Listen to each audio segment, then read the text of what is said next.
Hello, good evening. আজকে আমাদের সকলেরই ছোটবেলার খুবই পরিচিত একটা গল্প পড়ে শোনাবো। আশা করি এই গল্পটা সবারই খুবই পরিচিত। বনে থাকতো এক শিয়াল।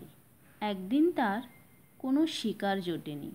সারাদিন বনের মধ্যে ঘোরাঘুরি করে সে ক্ষুধা ও তৃষ্ণায় কাতর হয়ে পড়ল।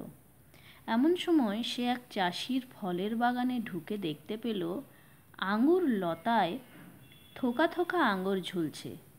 পাকা আঙুরগুলি দেখে তার জিভে জল চলে এলো। সে তখন দুপায়ে ভর করে দাঁড়িয়ে খেতে চেষ্টা করলো, কিন্তু আঙুরগুলি বেশ কিছুটা উঁচুতে ছিল বলে সে তার নাগাল পেল না। কোনো উপায় না দেখে সে লাফাতে লাগলো। একবার দুবার নয়, অনেকবার লাফালো, কিন্তু কোনো মতেই সে আঙুরের নাগাল পেল না।